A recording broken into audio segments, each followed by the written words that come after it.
Why is email marketing still one of the best tools for reaching business audiences? It's incredibly low cost, and we're all looking to trim. Big businesses, large and small, are looking to trim their businesses at the moment. But I think it's a great tool. It's flexible. You can communicate with current clients, lapsed clients, prospect, people you met at an exhibition. You can tailor the offer, you can tailor the message very specifically in a way that would be more expensive if you were using traditional direct mail. But the great thing about email marketing is it keeps your brand front of mind. So some customers can be promiscuous, let's say office supplies, promotional gifts. They can be easily swayed by the overtures of a zealous competitor. By doing regular e-marketing with different offers, different approaches, your brand stays at the top of their mind. So when they're looking to purchase, it's you that they go to rather than a competitor. The nice thing is it can generate awareness of what you're offering. It can just keep the home fires burning. You know, I've got clients that have got very large multi-million pound projects. It's fantastic just for updating prospects and existing clients with case studies. So it is the ultimate flexible, low-cost marketing tool.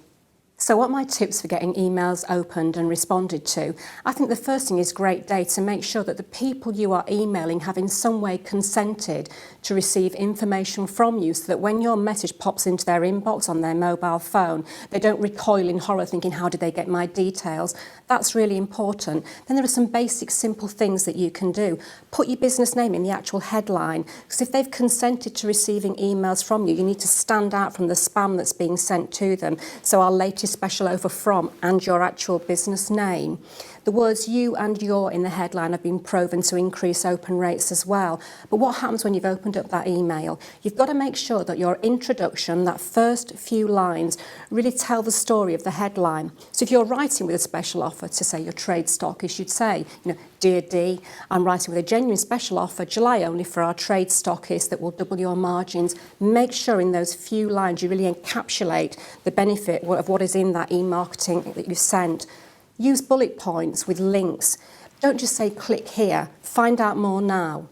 Ask for a quote now. Be a bit of a teaser with the links as well. How did this client save 33% on their office stationery? You can find out here. The click here is a bit old-fashioned and hackneyed, so think about creative ways.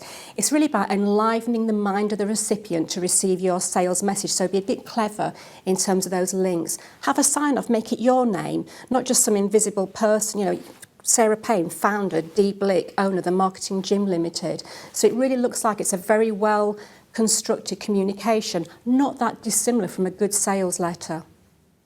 So what's the good way to build up an extensive database of contacts?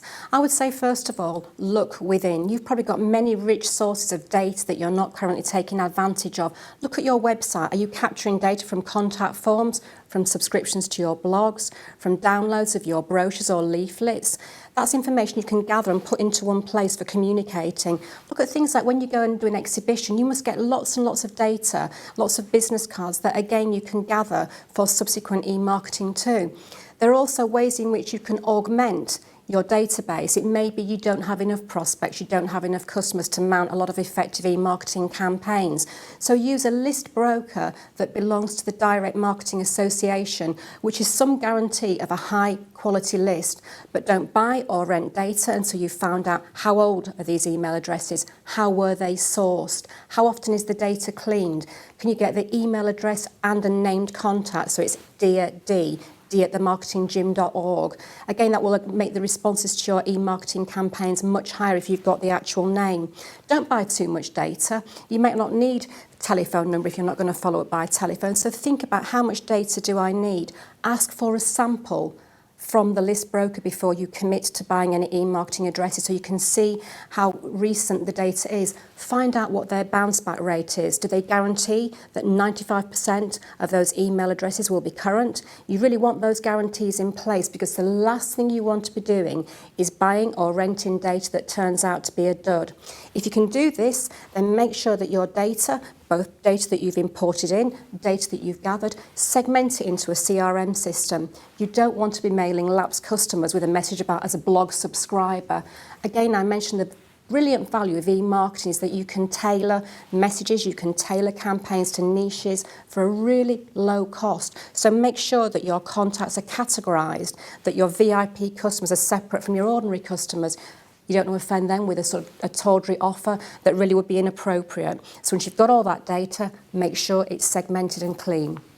What are my top 3 tips for creating a successful e-marketing campaign? Number 1, I'd say, is build campaigns. Don't just think about e-marketing as isolated shots. Oh my goodness, business is slow, I better fire out an email. Look at the year ahead.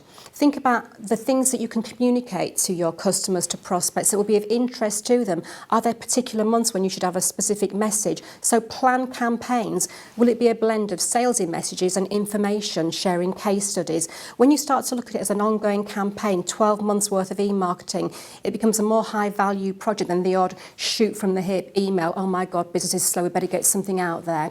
So planning campaigns is really important. Number 2, if you are not a natural copywriter, work with a copywriter who can inspire you, but don't lock them away in a corner and let them get on with the process of creating your emails. Make sure that you sit with them, that you tell them about your brand or the great things that you offer, your unique selling points, the benefits that you offer, the reasons why the people that you're going to be communicating with should actually want to be communicated with. Inspire and enthuse them to craft copy that you can sort of stand over with your red pen. I think the final thing that I'd say about e-marketing is don't just treat it in isolation, blend it with your other marketing. It's fantastic when you're following up a cold call. It's great in between your direct mail shots. It's fantastic when you've met somebody at an exhibition to then have a great email that says, lovely to meet you. As discussed, following up, here are some offers that we've got, or here are the reasons why we think you'd benefit from a meeting.